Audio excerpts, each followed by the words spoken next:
Good morning, everyone, and welcome to a Naluri community webinar. This webinar is called Bounce Back Stronger, Mastering Resilience, and it's all about resilience today.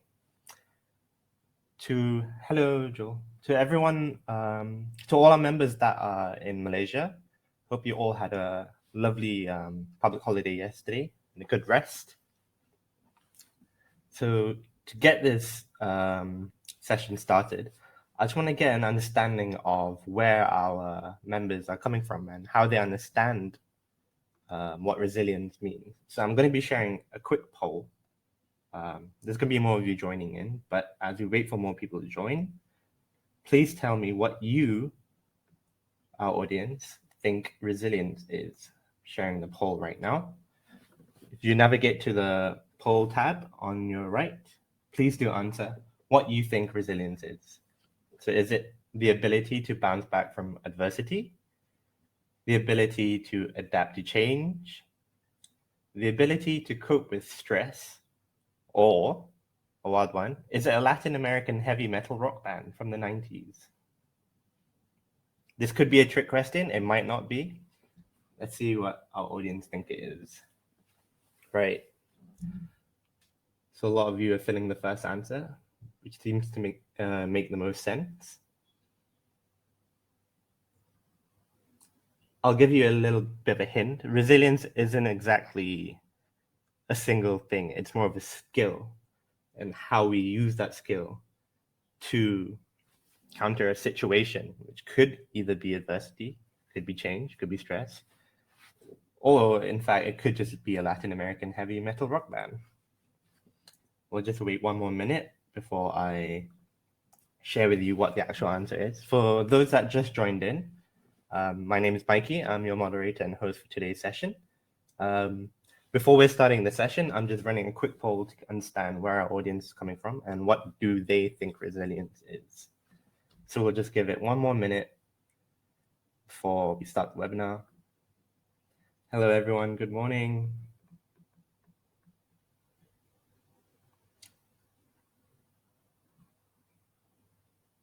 Hi, Jessica.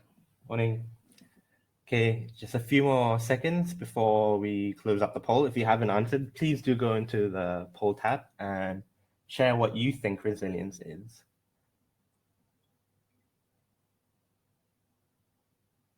Okay, 11:03. So the actual answer for what you think resilience is, it was indeed a trick question. It's actually, the answer is all of them. It is about the ability to bounce back from adversity. Resilience is the ability to adapt to change. It is indeed the ability to cope with stress. And interestingly, it is the name of a Latin American heavy metal rock band in the 90s, but that won't be relevant for today. But it is important to know that resilience is a skill that all of us can build, and we can all use it to use as a tool to face any challenge that we may face in life, be it adversity, be it change, or stress. So let us start the presentation. Before I introduce our speaker, just a little bit of housekeeping. You may already be familiar with this platform before if you've joined our previous webinars. It is a very interactive platform. We want all of you to use the chat function, the poll function. You can ask questions to our speaker. We do encourage healthy debates in our chat box as well. So if you have an opinion, please share it. And then maybe someone else in the audience might be agreeing with you or disagree with you. If you want to ask our speaker a private question throughout the webinar, you may do. In the chat box, just write @Pam. So Pam's our speaker for today. And you'll have a little option to tick that says send us private message. If you do so, no one else will be able to see your message, and only Pam will be able to. Just a reminder, at the end of this presentation, you will get a handout, meaning you'll get the presentation back as a downloadable PDF at the end. And everyone that's registered, plus anyone that's registered, and even if you miss it, you will get a recording of this webinar as well to use in your free time or whenever you'd like.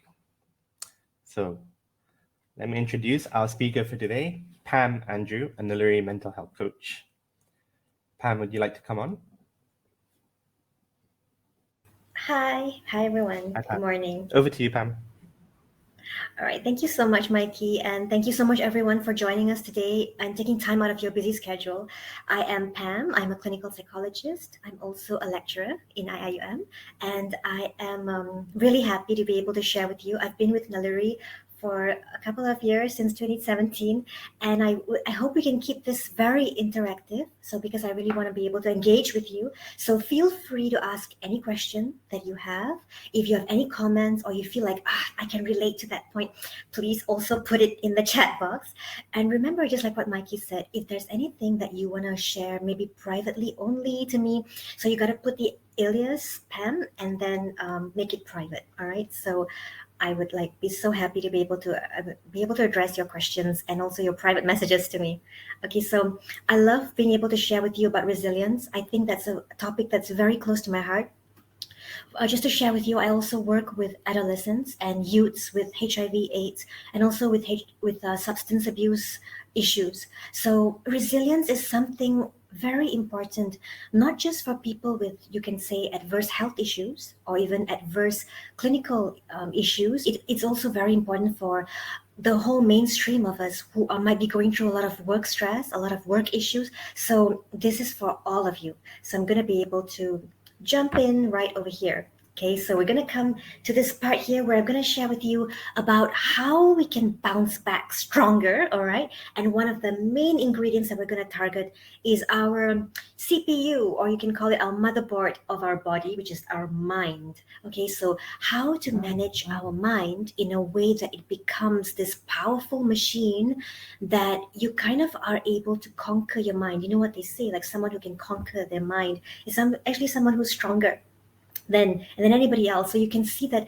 being able to be resilient is not about who's strongest physically, but it's who's strongest in mentally actually. So before I go further with that, right, I want to be able, yeah, hi everyone. So I want to be able to ask you on the scale of 1 to 10, okay, 10 being the most at peace and calm and happy, and one being the most stressed. What would you say is your number for today? Can I just know? Can you type in the chat box? So, on the scale of 1 to 10, 10 being the most happiest and at most at peace and calm, all right? And one being like super stressed. Where would you say is your number? Okay, a lot of you say 5, 5, 6, 7, okay, 3, 8. I'm going to be honest with you. I would say like mine was like two a few days ago, because I was preparing for this huge workshop training that I'm going to be delivering next week. But today, now that I'm prepared, I would say it's an 8 as well. Okay, so a lot of you say 5, 6. I'm here to tell you that you're normal. Okay, whatever your level and whatever your number is, you are normal. Okay, so it's just that it can fluctuate, right? In a week, it can fluctuate. You might be 5 today, Susan. Maybe tomorrow you're like 9 because it's near the weekend, right? Maybe. So it's interesting how it works. What if we could tweak our mind into thinking that every day is going to be like a Friday? Thank God it's Friday, but like why does it have to be on a Friday only? Why can't it be thank God it's Thursday, right? Why can't it be another day also? What if we could bring that energy to every other day? So the difference between Friday and Monday is that, you know how they say Monday blues? Because it just started, the whole week just started.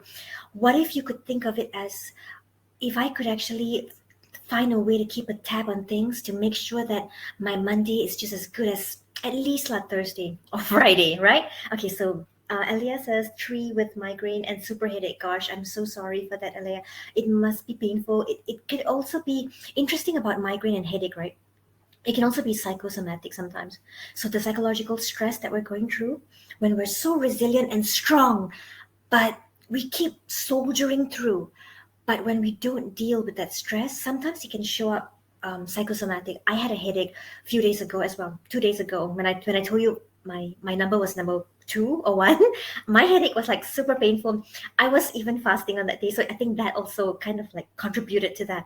But yes, psychosomatic stress can really also show up in our body physically. How many of you can relate to feeling stomach cramps or headache or even chest pain when you're very, very stressed? Can you relate to that? That's another psychosomatic. So I want to come to this right now here to share with you how can we really conquer our mind, because this machine over here is super powerful. It's going to determine how you feel, it's going to determine how you think, it's going to determine what you do. Okay, so let's come right to it over here. In psychology, let me introduce you to several thinking patterns.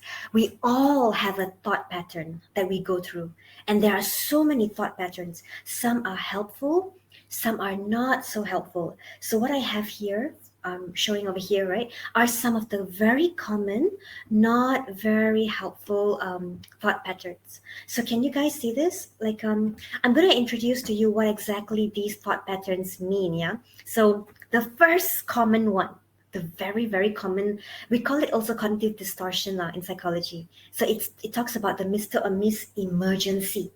Okay, so let me know in the chat box if you can relate to this. And if you don't want to let everybody know, you can put the alias there, okay, for me to know.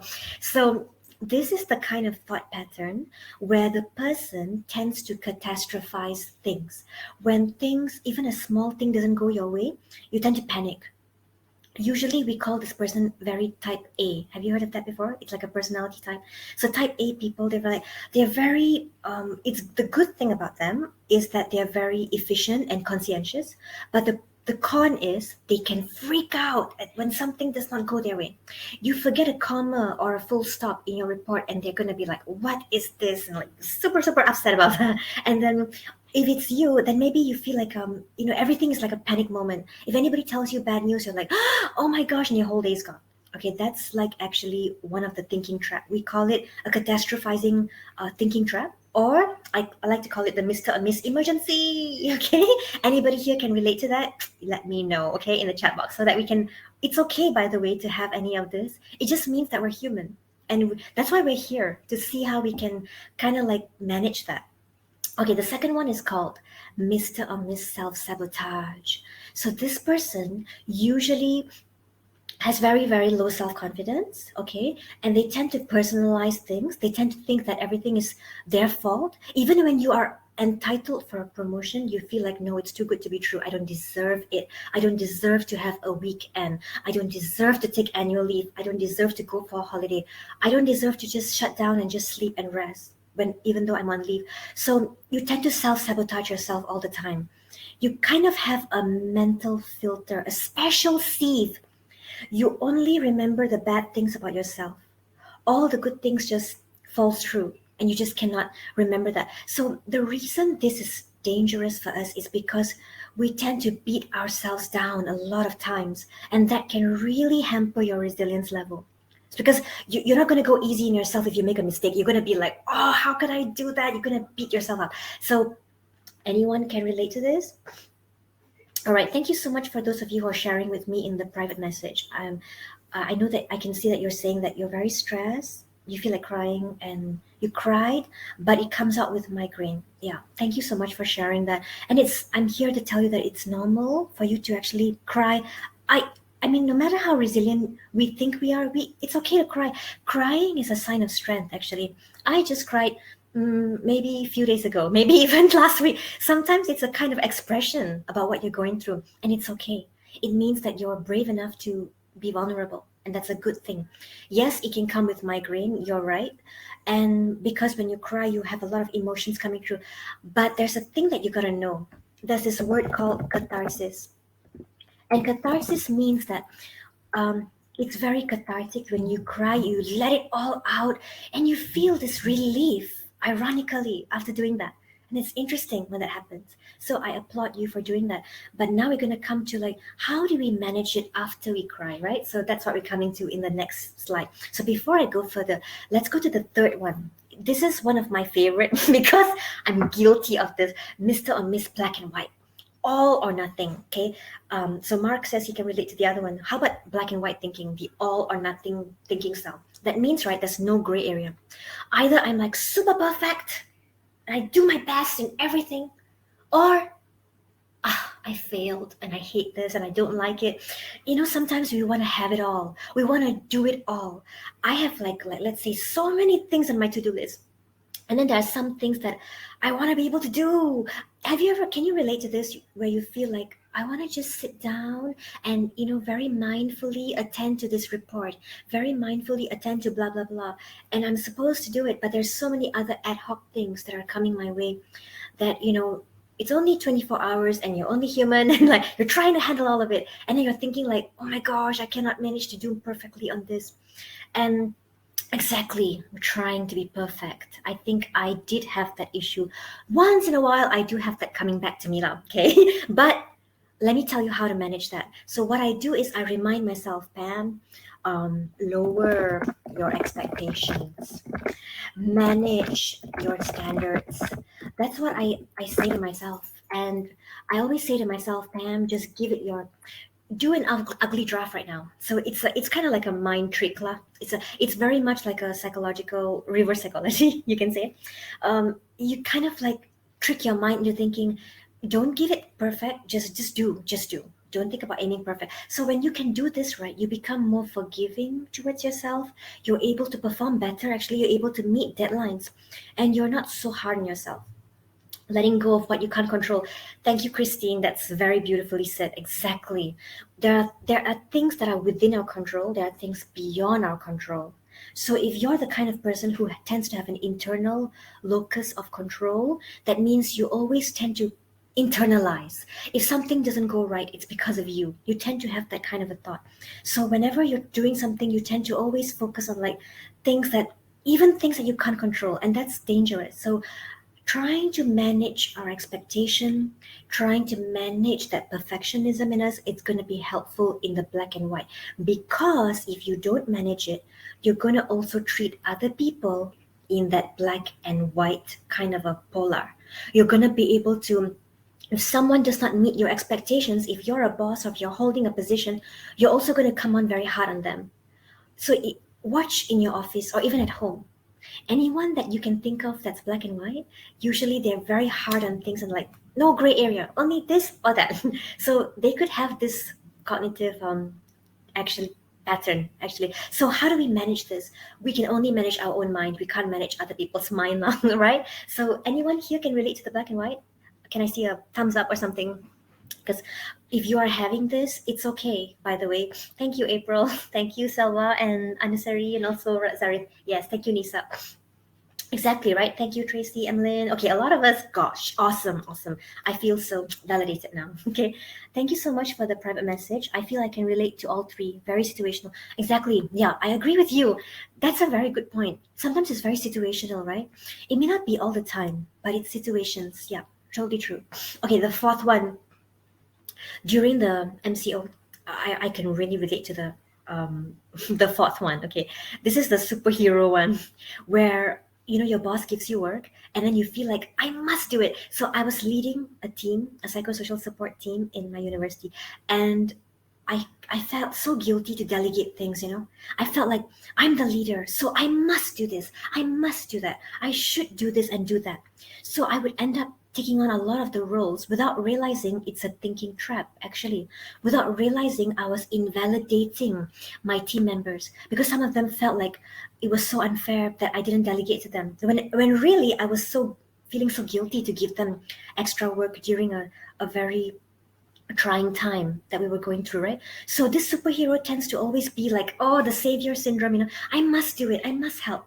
And we have this issue of delegating. Okay, can I hear any superheroes over here? So I try now to relinquish control over that, and I think I have improved. So is it Joelle? Can you relate to that? So I try to like now delegate and I try to let go of stuff. So it works actually. Thank you, Sabiha and Babina. Yes, exactly right. So for the superheroes out there, it's very important for us to realize that part of being a superhero is also helping ourselves as well. Now, to sound cliche, yeah, put on your oxygen mask first before you put it on to others. So we need to help ourselves first and know that being a superhero also means empowering others, not just be we doing everything. We can empower others, train the trainer, train those of them at the office that you can actually help bring up for them to also take the lead sometimes so that you can also have time for yourself, time to grow, time for your family. Because when you have that, you will be able to really grow and you feel so fulfilled in life, because life was not meant to be 9 to 9, office work, 9 a.m. to 9 p.m. I used to be that way. I used to really burn out actually a lot. So you need to invest in yourself actually. The interesting thing about superhero is not only you have the superhero thinking, sometimes others in your team might have that. I was leading another research, right? And I noticed that my team members had that kind of a thinking. They were thinking of me as you're the leader, you're the principal investigator, so you have to be the superhero, and memang PI, you have to do the most work. So when they were thinking that way, it was really challenging sometimes lah, to get deadlines met, to get some things, achieved, because they felt like I automatically have to do the bulk of it.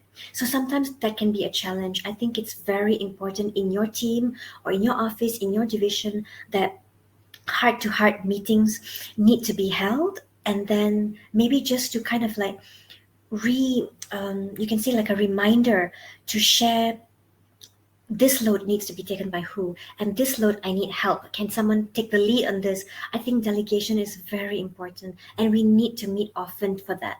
If you can't meet face to face, then online, because we used to communicate a lot on WhatsApp and or even Teams, and I noticed that it's not as effective as that human touch connection. Seriously, it can go a long way. Okay, coming to the other part right now, Mr. or Miss Imposter. Okay, who here can like relate to this one? Yeah, empower the team. Exactly, Eric.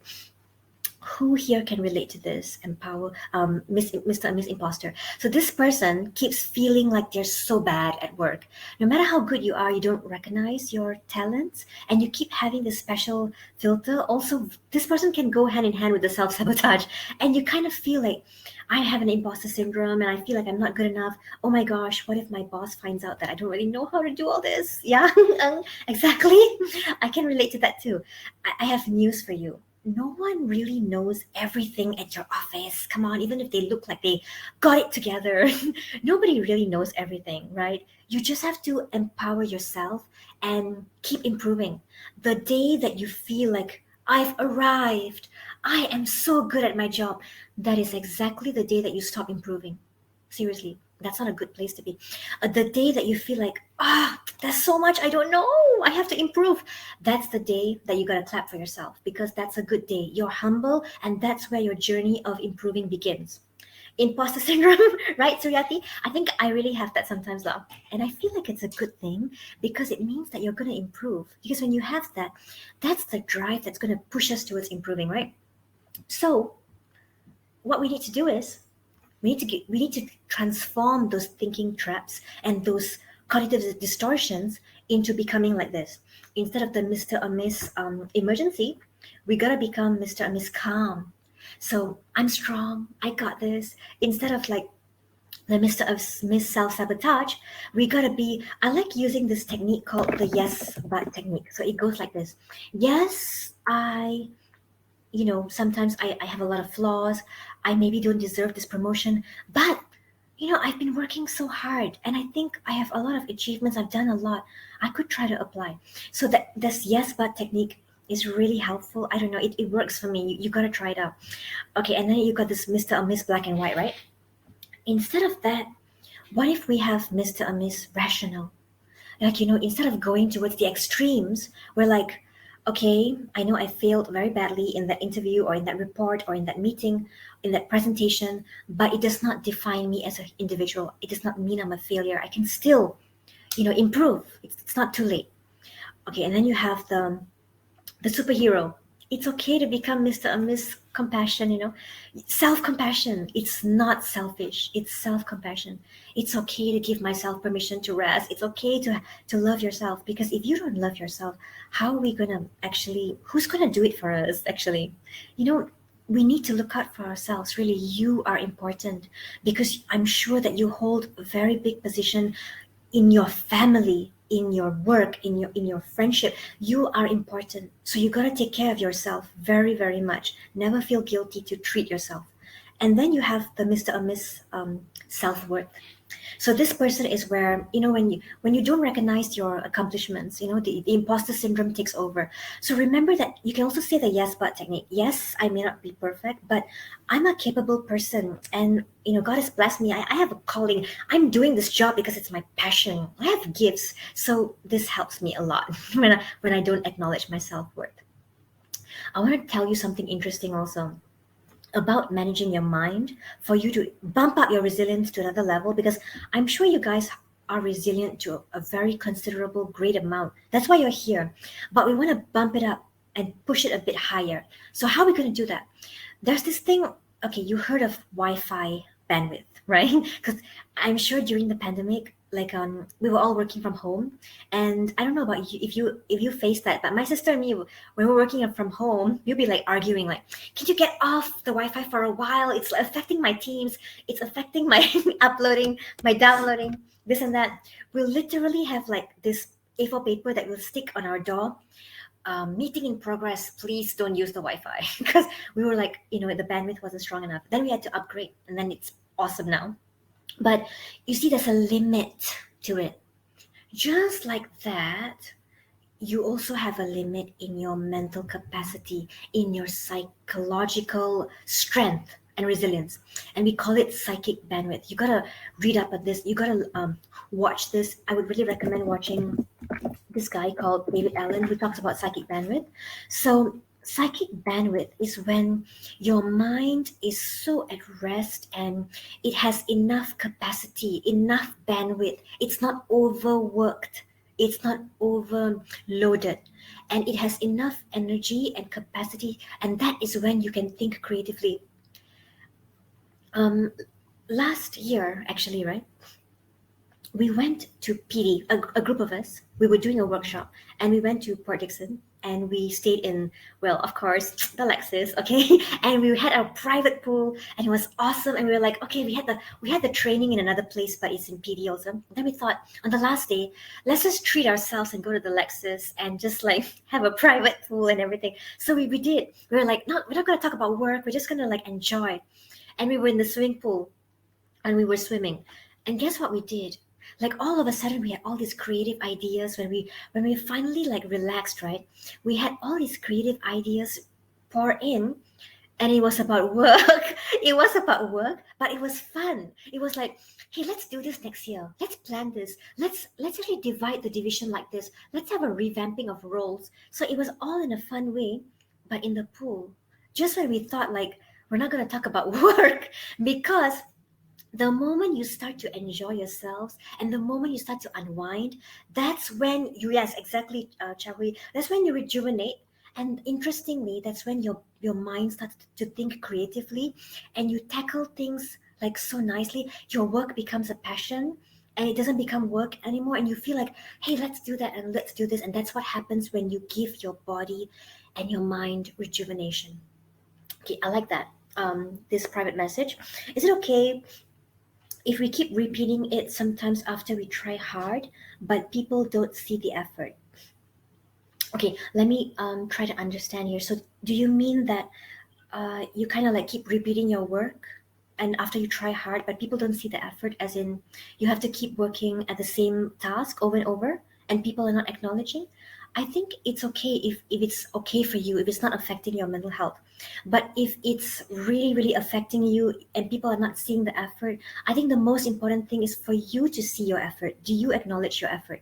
And what I do at the office, honestly, is I always have visibility, because a lot of times, I don't know how in your workplace it is. Is it still work from home, or is it hybrid? So for me, it's work from anywhere. So it's like it's also hybrid. It's also work from office. It's also work from home. So when you have this kind of arrangement, visibility is very important if you kind of like want people to see your effort. So for me, I always have visibility.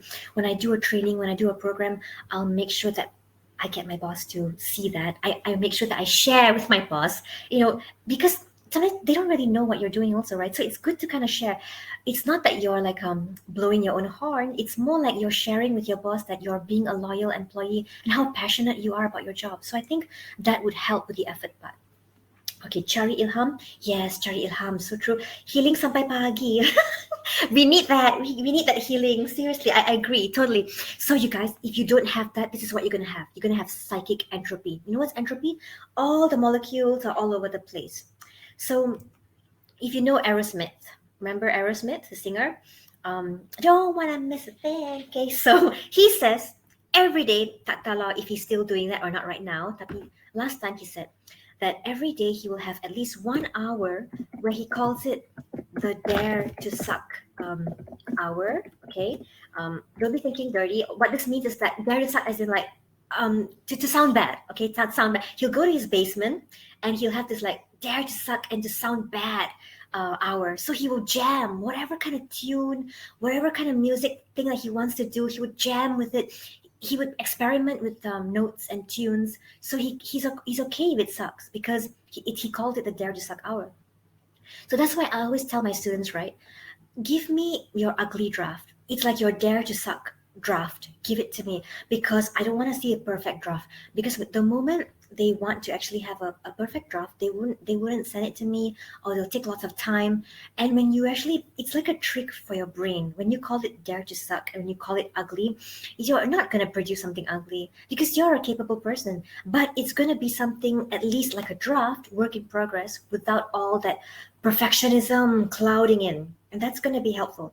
So that's why, yes, karaoke, this is going to be a helpful thing for you, right? So try it and see. How do we do this? Okay, this is what I do. How do we have psychic bandwidth? Every day, this is what works for me. So before I end my day, all right. So before I end my day, I'll make sure that I would actually be able to unwind with a really nice comedy or a really nice like songs or movie or something like that. Yeah, me time. Exactly, April.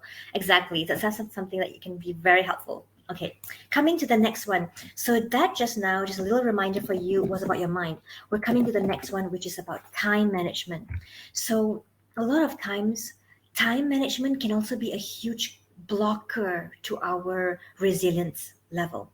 So I want to share with you this rule that can help keep our resilience level to maximum level or to keep a tab on it so that we don't go over into burnout. This is a rule called the triple eight rule. So it's the eight rule. Okay. So let's look at our lives right now. How many hours, okay, do you spend on work, on play, and on sleep? What do you think? So work ideally, okay, ideally lah, all right. It's 8 hours of work, 8 hours of sleep, and maybe the remaining would be like doing other stuff like eating, bathing, doing your laundry, doing like TV and everything, right? But what about you right now? What is the reality that you are facing? Never get 8 hours of sleep, right? Okay. Yeah, come and think of it. It's kind of hard sometimes, right? 5 for work, 8 for sleep, remaining play. Oh, that's a really nice balance, that's me. What about the rest of you? So if let's say your work is becoming like more than your play or your sleep, then you kind of like need to adjust it. What about the rest of you? Can you think of your particular, what's your number? So mine sometimes on a really good day, yeah, 8 hours of sleep. But a lot of times it used to be 12 hours of work last time. And now I try to like make it okay, 8, best possibly on a good day, on a good time. What about the rest of you? What is your number? Okay, 5 for work, 5 for sleep, 10 for play. That's really good, Nani. What about anybody else? 10, 7, 7. Okay, so work, pretty good. For sleep, others are work. How about play? Oh, Cecilia, I hope you have time for play too. Eric says 6 sleep, 9 work, 9 play. I think that's pretty balanced to some considerable amount. Commuting add more to the 8 for work. Yeah, that's true. What if we have some commuting with play? Like commuting while watching a movie, commuting while watching a comedy, commuting while doing something fun. I don't know. So I've never tracked my hours. But interestingly, that's the thing. Me too. I've never tracked it. But when you really ponder, it's an eye opener for you, isn't it? Okay, coming to this part here. Very random every day. Yeah, kind of here actually. Play for. Okay, your play might be suffering a bit then, right? It play for, yeah, think of how you can bump up the play a little bit with maybe incorporating commuting come play. As a mom, very hard to get good enough of sleep, right? Oh gosh, Penny, I'm so sorry to hear that. But yeah, exactly. I think maybe sleeping in a nap somewhere perhaps to make up for that sleep. I don't know if that's possible. Right. Sometimes that can be challenging. Right, Diana. Oh gosh. Okay. Commuting while watching comedy car. Oh, sorry. Okay, I kept imagining LRT. Sorry, my bad. Car accident. Okay, so I guess a podcast then. A podcast, something that you can hear at the back. So I want to share with you a Pomodoro technique. Okay, this maybe you heard of it. I don't know. So this technique is called a Pomodoro because this guy named Francisco Cerello wanted to be able to effectively finish his writing, and he was in the kitchen and he saw a kitchen timer in the shape of a tomato. So a tomato in Spanish is pomodoro, right? And the timer looked like this. So you can turn the dial. And I saw it online, you can buy it too. Anyway, you can turn the dial. So he turned it to 25 minutes. So according to this technique, right, our human brain tends to wander, and meaningful, effective work only happens for roughly 25 minutes. Then it becomes really a lot of stress and wandering and perfectionism that really clouds our time and takes up that a lot of time. So what he says is it's very good if you can time yourself for 25 minutes of meaningful work, no messages, no email, no handphone. What do you think? Can you do this? Like, if you feel like 25 minutes is too anxiety evoking, then make it 15. Whatever it is, make sure that you don't check your phone unless it's an emergency call from your boss or somebody or home. And don't check your email and don't respond to anything like yet until that 5 minute break. So when you have a 5 minute break now, if you can do this for 4 times, that means like a 2 hour span, right? So you have like four chunks of 25 minutes. If you can do that, then so you have 25 minutes, 5 minute break, 25 minutes, 5 minute break, and then another round of that. If you can do that, that 5 minute break, even though you don't think you need it, it's going to be super duper like refreshing for your psychic bandwidth, and that's going to increase efficiency. I know what you're thinking. You might be thinking like, we heard of this before. Try it out. You got to literally try it out. I literally use like a white piece of paper, and I write it down like, okay, 11:30 to 11:55, gonna be doing this. So when you do that, you really like power focus. You have this complete power focus, and I tell you, I think your efficiency level just goes up a notch. Okay, so thank you, Nani, for sharing your advice over there. That's really good advice here. I do that for 10 minutes at my backyard garden with coffee and a biscuit. Oh gosh, that sounds so nice. Watching birds on my bungaraya. That sounds really nice. I did that every 30 minutes, work 5 minutes break. Such a dream, Jacqueline. Okay, dream, okay. All right, thank you so much, you guys, for sharing, by the way. Yeah, thank you. That's really great advice. We're going to come to this part here, okay? It's called energy management. All right. And oh, wow, your timing is perfect, Zul. I was just about to talk about that also. Away from social media for one day may help to keep away negative vibes. So true. That's so true, Zul. Actually, you guys, I don't have social media at all, actually. And it feels really refreshing and liberating because I tend to connect with people physically more, actually. So it's interesting. Try it and see. It's a very nice detox. Okay, so we all have energy. It's not just like physical energy. When you come close to someone, you can kind of feel that energy. Do you guys feel that? Are you sensitive to that? Like you can feel like, oh, I've got a lot of angry energy coming from this person. I'm gonna go away for a while. Ataupun, can you feel like nervous energy? Maybe even coming out of yourself? Or do you feel like when you watch a Facebook page of someone, you can see happy energy or vibes coming out from that person? Can you relate to that? That's actually the mental and emotional energy. Then you have the spiritual energy. Then you have the physical energy. So it's very interesting. Yeah, exactly. Evelyn, oh my God, thank you. High five with you. I thought I was the only one. So, social media only shows happy lives. Exactly. It's very misleading. It does not show the truth behind the person's smile. No one's gonna take a selfie crying or sad. Although I have done that before, just for the fun of it, just to reminisce the time. Okay, so you have mental and emotional food, right? So food for your mind. That's the psychic bandwidth thing. The me time, meeting with friends, social support, doing stuff that makes you happy. Then you have the physical food, eating nutritious stuff.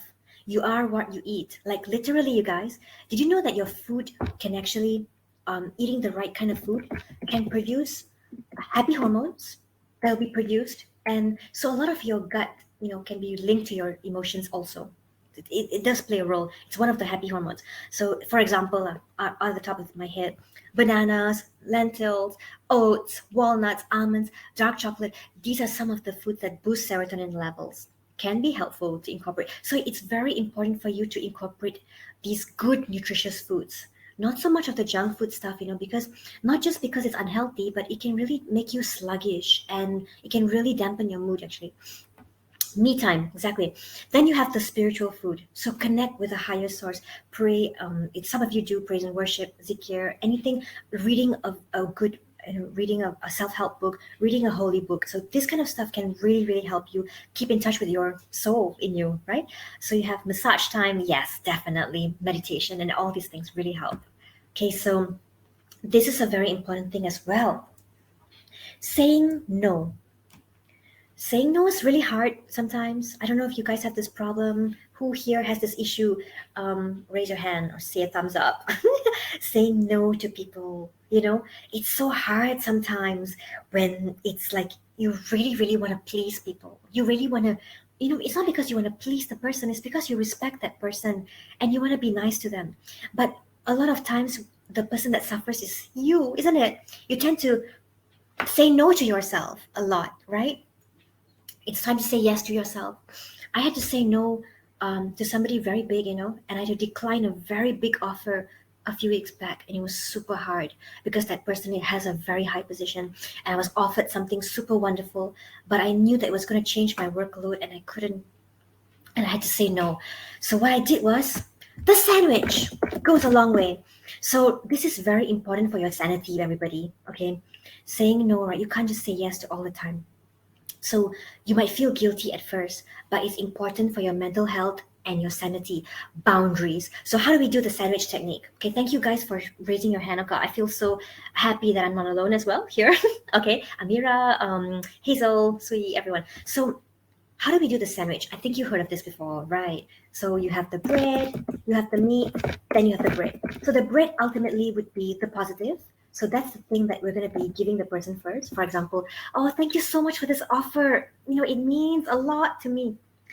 However, okay, that's the meat over here. At the moment, I'm so sorry. I have so much I'm juggling with. I have too much on my plate. I have to do this, I have to do that, I have to do that, blah blah. And then I don't think I'll be able to take that offer, but I really appreciate it so much. Maybe on a volunteer basis, whenever, if I can, if something frees up, I would let you know and take on any project. But otherwise, at the moment, something like that. So it really helps a lot for you to say no. People who are difficulty saying no, the sandwich really helps. Right.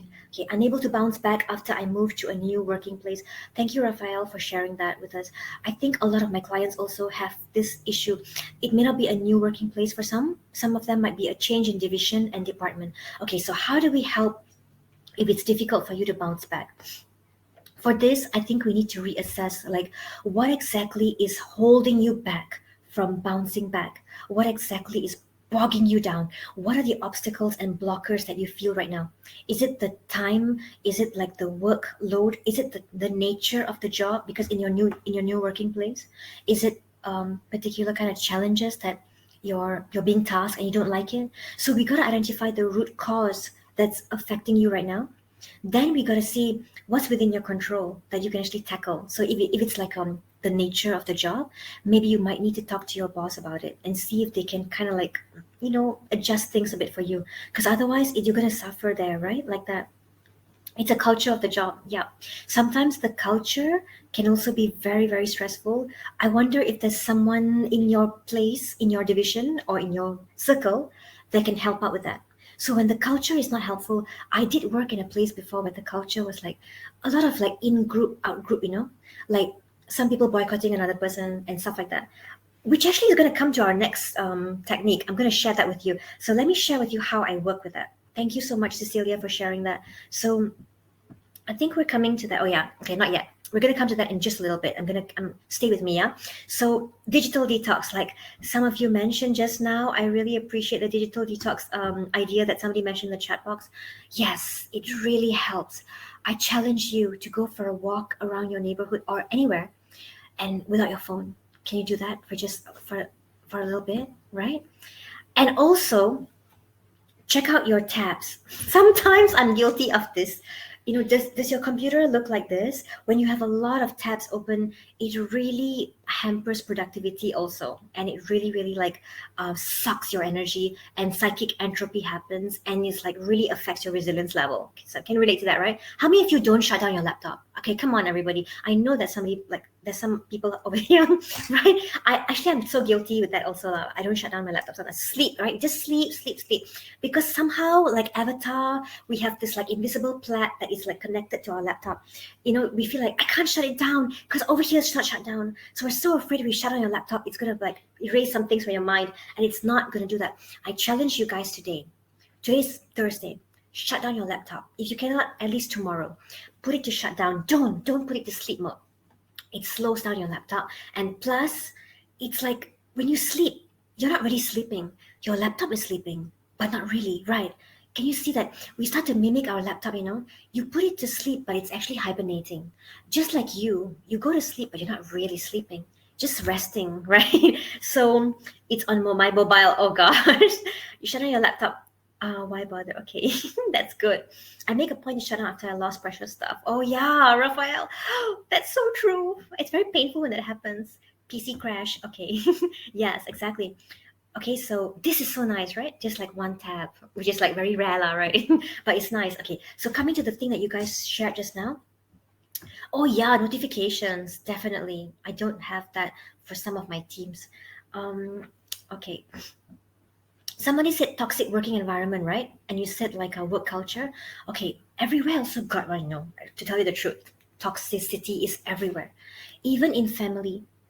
Sad to say, am I right? Are we now going to cut off from our family if they're toxic? Maybe I want you to do something. Can you separate their behavior from the person, from their individuality? Oh, thank you, Nadia. That's such a great thing over there. Switch off email on phone. Okay, get separate phone for work. Oh, I love that, girl. Okay, laptop also need to rest. Exactly, Daphne. Okay, so coming back to that toxic thing, even for family, also got right. I mean, I know you wouldn't want to call your family toxic, of course, but it's their behavior sometimes. Even for friends, they are your friend, but sometimes some things that they say might be toxic. So what if we separate the person from the behavior? So then the behavior becomes toxic, but not the person. So that way you can still continue working with that person, but you know how to have boundaries for their toxic behavior or attitude or words or messages or email or something.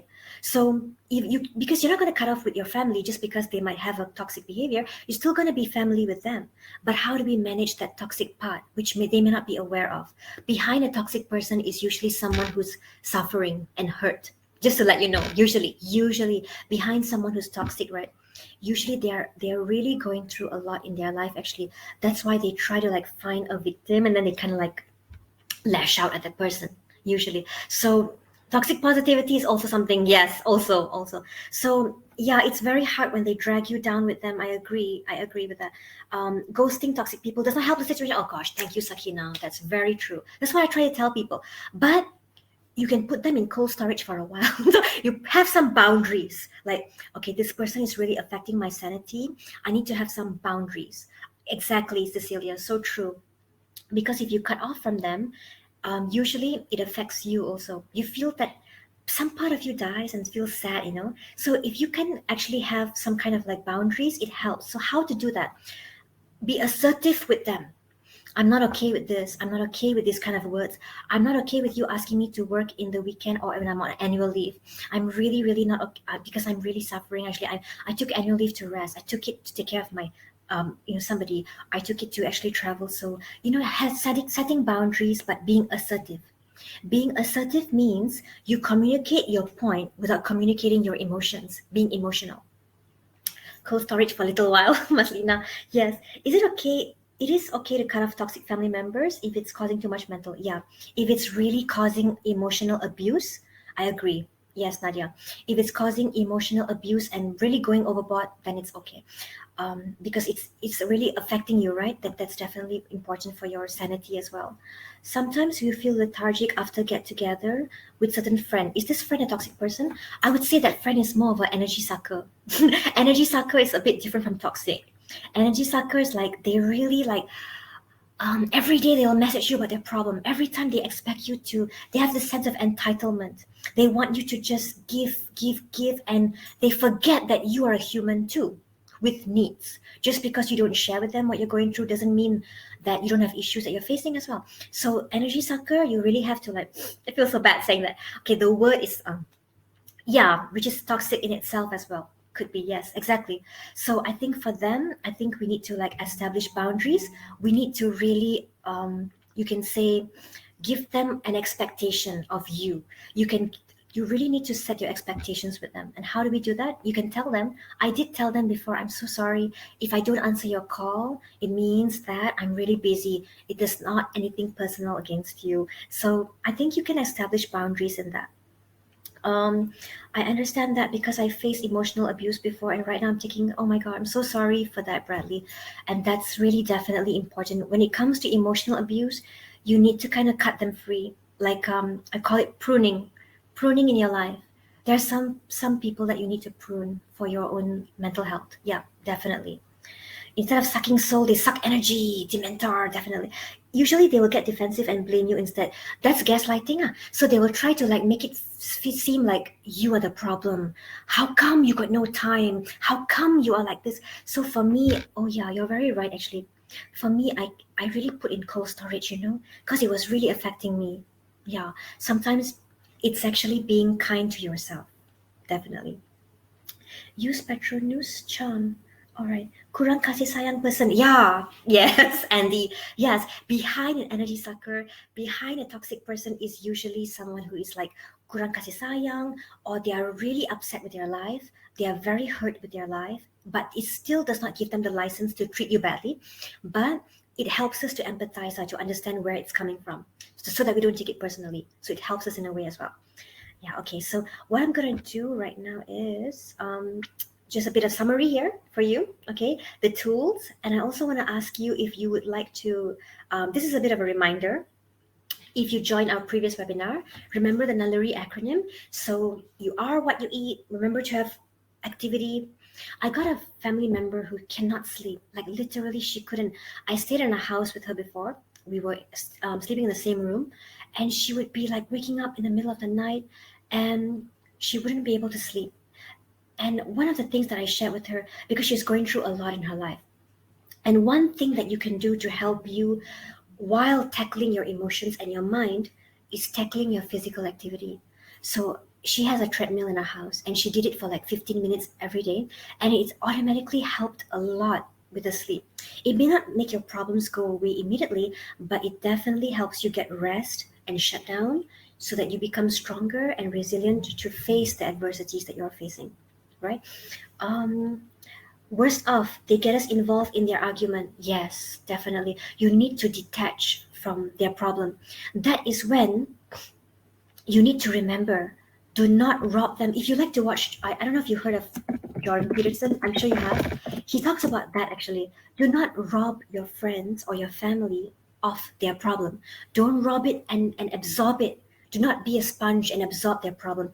You be a transformer, not a receiver. Don't rob them of their problem. It's not your problem. You need to remember that lots of people have issues, but you're going to be able to, when you help someone, it's like you open a door and you enter into their world for a while and you help them out if you want to help them. Then you don't forget to come out of that room and close the door because you have a life to take care of as well. Yeah, okay. So then you come to the upward spiral, which is like focusing on one good thing. Start your day off good. It will be, you'll see the domino effect for the day. Then resilience, of course, and then identity. Don't forget who you are. You are a person first before you are a mother. You are a person first before you are someone's daughter or wife. don't ever forget who you are. You need to be in touch with yourself. Have at least half an hour a day that you spend just on your own, just you. Do you have that kind of space? Even though you are living in a house full of people, right? You need at least, if you can't, at least 10 minutes. Do you think it's possible? Like only 10 minutes, just you alone. It would be so special. I tell you, it's so different when you have only 10 minutes alone, right? You kind of reset. Like how do you say it? What is that word in waves? Recenter. Recenter. You recenter back again. Okay, thank you so sorry, Hidayah. I'm not sure if there's a recording for this. Maybe Mikey will tell us later. I'm gonna take questions from you right now. Can you tell me any questions that you have? Maybe if you can. Okay, awesome. There's a recording.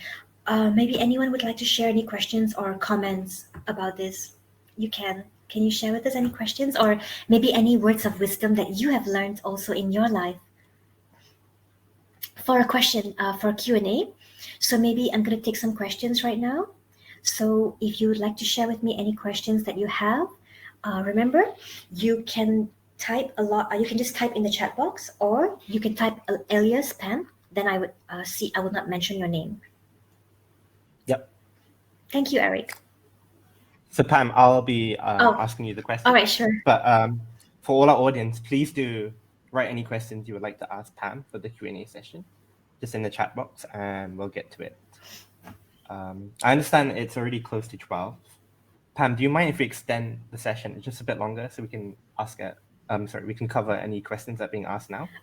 Yeah, sure. I just have to leave by 12:15, I think, because I have a program, but it's okay. Sure. I'm okay for that.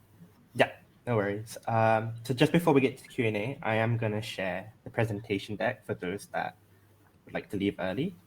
It's available there on the handout tab. And I'm also sharing a feedback form. Please let us know how you thought of the presentation, how you thought of Pam. Leave a testimonial for Pam. Let us know how you thought of me as a host as well, and you can leave a testimonial as well. And we use this feedback to improve future webinars to make sure we have the best experience for you guys. Okay, so just before I get to the live questions, Pam, there are one or two that came in before. Okay. I'll ask the first one. So this person asks, how are we able to survive and thrive in a hostile, volatile, and ultra-competitive environment with complex, demeaning, and manipulative co-workers? Okay. Sounds like this person has a very toxic work environment. Okay, so how do we survive in that very demeaning, hostile kind of environment? I have so many clients who are going through this actually, and I thank you so much for this question actually. I think it relates to one of the questions in the private message also. Like, let me see if I can also together message. I mean, take this also. Like, it says that Sure. if they also demean you a lot, right? Okay, so it sounds very similar. So I think one of the things that we can do is really having a chat with a one-on-one with that person that's actually demeaning you, which is, I know, not always easy. Of course, it's very awkward, but I think that sandwich technique can help a lot. Like maybe going up to them and saying that, thank you so much for always giving us feedback. Just wanted to share that, is it okay if we can be, maybe the feedback can be more of like a collaborative manner, or maybe something that's a bit more on an encouraging note, because I'm so sorry, it's just that it's been really bringing me down a lot lately. I don't know if you have that space to share. I know it's not easy to say that. Or another way, if you are close to that person, I think I use this a lot with family members. It's the I message. It starts off like this: I feel, when, and then because. So it goes like, I feel so hurt, or I feel so stressed, or I feel so sad. When emails like this are sent, or when town halls are conducted in that way, or when my name is mentioned in blah blah blah blah blah, because it's like kind of embarrassing for me, and I really really love this job, and I really love this team, and so it's good if the because is followed by something a bit more positive, because you want to end in a positive. So the I feel part can be really sincere. So I don't know if you can actually do that. So if that's still not working, I think you need to reach out to someone who is in the higher ups to explain to them that this is really toxic and it's really not helping, because they surely want to know, actually. Like the HR will definitely want to know, because it's going to be a high turnover rate. So I think it's really good to reach out. A lot of companies have speak out kind of platforms. So I don't know if your company has that. Find out if they do have that, so you can be protected in an anonymous way. Yeah, I think that would be helpful. That's great. Also, just a reminder for those that are feeling that, since you are on this webinar, you probably do have Naluri um, as a service in your company. You can always reach out to your mental health coaches to try understand how you're feeling and how to plan the next steps. Like for example, with Pam, she's available through the website. You can book a session with her. Yeah, you can. So I'll be. I usually do more of remote therapy. So I think you can definitely have a chat with me as well. Mhm. Okay. Next question. Um, since a lot of people were talking about toxic traits earlier, and if their friends are the what did you call them? Energy suckers. Yeah. But how can we identify if we are actually the toxic one Oh, that's and we're the interesting. one preventing people from cultivating resilience? Oh wow, that's such a. First of all, thank you for that question. That's the person who said that is such a thoughtful person for you to be thinking. Am I one? That's so sweet of you, by the way. I think a very good way is maybe you can check in with someone. You can ask them, "Am I taking too much of your time?" Usually, I think you can ask them feedback if you want to know, and you get for you to also observe in yourself. How do people respond to you? Do they actually feel like they are responding positively to you? Like when you're talking to them, are they happy to jump in a message to you? Or are they responding very delayed and late? It's a sign, usually. It's a sign that you're coming on too strong and you might be sucking, a lot of their energy. So it's possible. So watch how they treat you. Usually that can be a reflection of how we might be coming off and sounding. Yeah. Yep, that's great. I mean, the first step of solving a problem is to even acknowledge there is one. So you're already taking a big step Yes, exactly. in that regard. Okay. This person asked privately that they not fear, but they have a feeling that their friends might be suffering from mental health issues. Okay. What if that is the case? What is the next steps they can take as a friend and a supporter, obviously? Okay, thank you so much for asking that. Also, a very thoughtful, kind question. Your friend is so blessed to have you. I think a very simple rule of thumb, like the PFA kind of an acronym that I can share with you, is look, listen, and link. So a very easy, a very, I think, a very mainstream thing that we can do. One of the best things that you can do is maybe look out for who in your circle is actually going through a lot. Maybe check in on them. A very good way to check in is not say how are you. They're just gonna say a generic okay and smile, but behind that smile they are so not okay. So a very tips for you to know, right, is asking them, have you had your lunch? And it's 3 or 4 p.m. And then that's a very good way, because usually someone who has not had lunch yet, they're already neglecting themselves, or they don't have appetite. That's just one technique, of course. Or they could be just busy, it could be, or they just had brunch, it could be also that. So just, but it's a very nice way for you to actually start a conversation, or ask them, how was your week this week? Actually, it really makes people think, and they will say like, oh, it's okay, I think it was quite fun, like, but also ups and downs. That's a nice conversation starter. So that's a bit of a check-in. That's the listening part. And when you listen, don't listen with the aim to solve. Sometimes people just want a listening ear.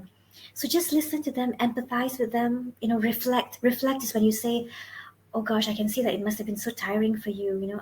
I, I can see that you're feeling blah, blah, blah, blah, blah. So listen for the emotion word, the feeling word, and then link. So tell them, you know what?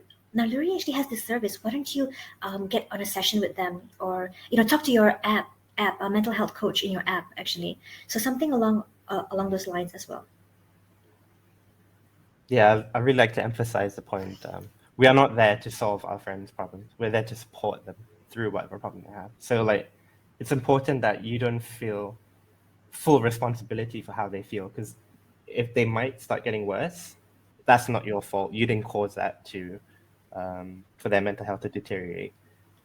It's just important to keep that separation there. You're not a mental health professional.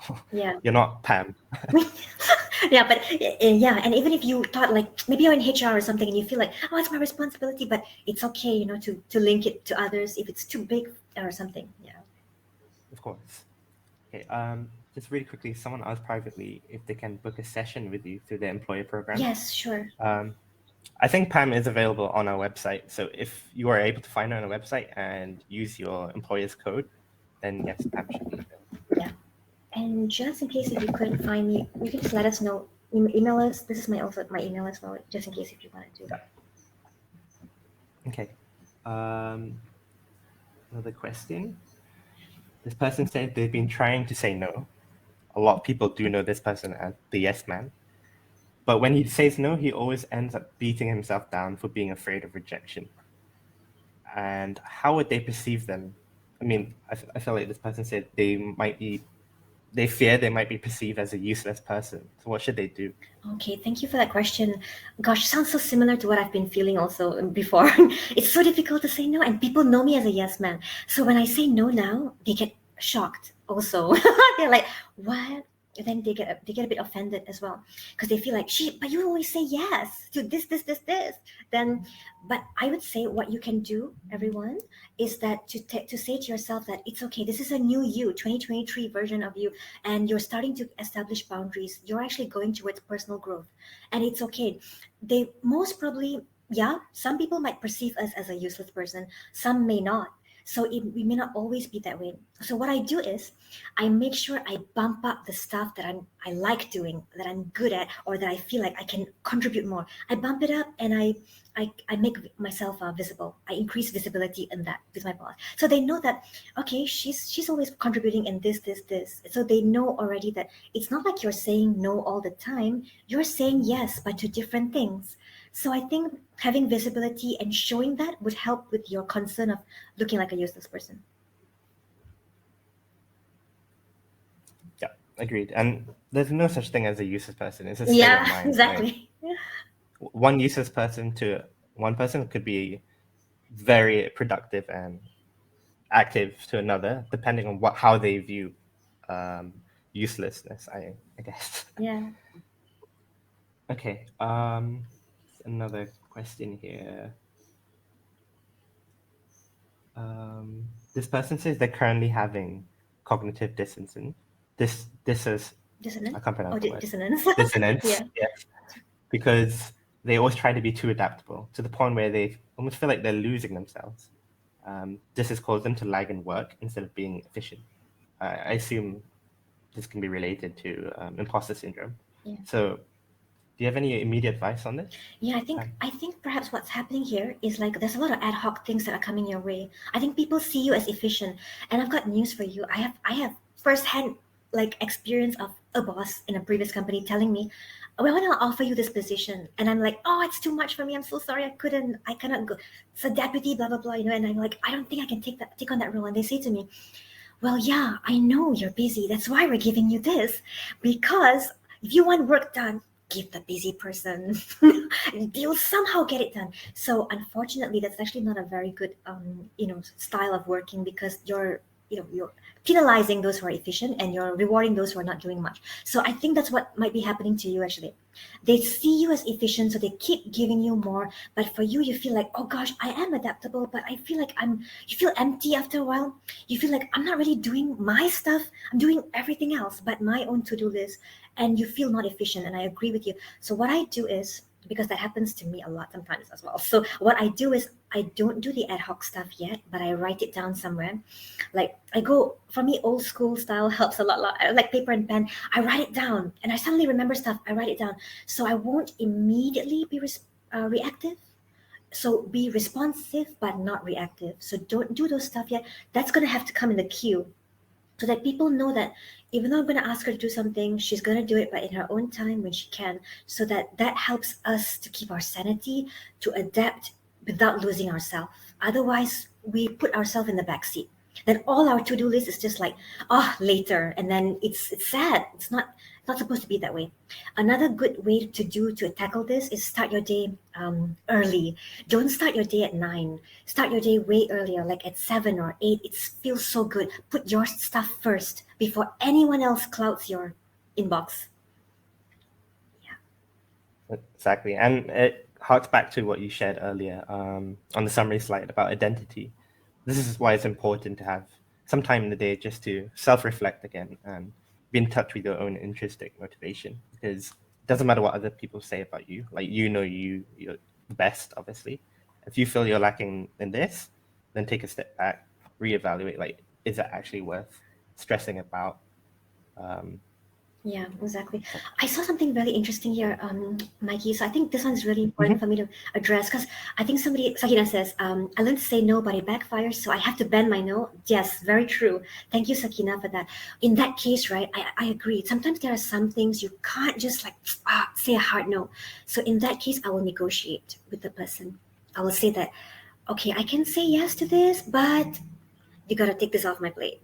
Or I can say yes to this with some modifications. Can I only do it this way? Can I do it that way? Can I have an extension on that? So the yes has to come with your conditions. I think that would help. with realistic Yeah. expectations Yes, as well. exactly.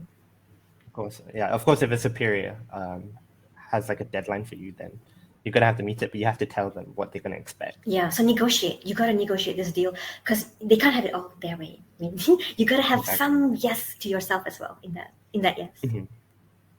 Okay. Just gonna address this question really quickly. Someone said, can they specify which counselor they'd like to speak to when booking with Naluri? If you're booking through a website, you can actually choose exactly which counselor you would like. Has their bio, it has their booking dates. So what you actually need is your company code, I think. Yeah. Your But company code. if you're unable to, you can always email Naluri and we'll try and sort it out for you.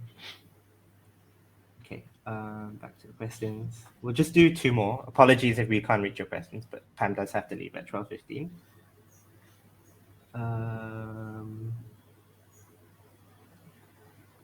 Okay, how about let's finish on just one more question before we wrap up, Pam? Okay, sure. Okay, how can leaders or us, co-workers, office workers, foster resilient culture within their own teams and organizations? Oh yeah, this is a part that I forgot to mention just now. So I wanted to share about this. I think if you are in a position of leadership, or even if you're not, you can suggest this to your leader. It's super important to have team buildings. I find that really important, especially when the culture has is toxic, like you said, and then there's a lot of in group, out group. There's a lot of like unresolved feelings and bitterness. Just a cup of coffee actually can help. I literally saw this happen in my office also. Someone has something against this person, and then we're gonna go get coffee with another group, and then I'm like, oh, awkward. This person doesn't go with that person, but I just said, you want to just join us? And then the person says yes, and then things are like super okay now. So I know it's not as easy as that all the time, but try to organize stuff where it's outside the whole of work. It's outside that whole particular thing. If you have like, for example, company dinners or a kind of like outing to celebrate something, just to have an occasion to kind of like meet outside the work arena, get to know each other on a personal level. The team building really helps out. Really, I think that would be important for you to suggest. Actually, It's important to see our co-workers not just as co-workers, but people as well. yes, totally. Remember the swimming pool incident? So it helps you to grow. Imagine being swimming with your boss and your boss like, I think we should do that next year and blah blah blah. So like, it's so nice. It kind of like makes it. You kind of become like a family in a way at work. In a way, Yeah. family with I mean, it's boundaries. important. Yeah. Family with boundaries. Because you don't want to be in a family that makes you just do everything Yeah, based on exactly. this familiar relationship. Exactly. It's like I'm your family, so I can message you on the weekend. No, no, no. It's family with No. boundaries. Yeah, exactly. It's a healthy family, not a toxic one. Yeah. Okay. So that's us with the Q&A. I'm really sorry if we haven't been able to reach your questions, but we do have to wrap up. Just before I do the closing remarks, is there anything you'd like to share, Pam? Oh, I thank you so much for staying until the end, and also I know some of you had to jump off early as well. But I think it's really nice that it shows your interest to be more resilient and also to function more in a team. I like that your questions are very much team oriented. Actually, it's not just about yourself; it's you working in a whole ecosystem in your office, and that's really nice. So keep being awesome, and I hope to see you again next time. Great. Thank you, Pam. And a round of applause to everyone that joined.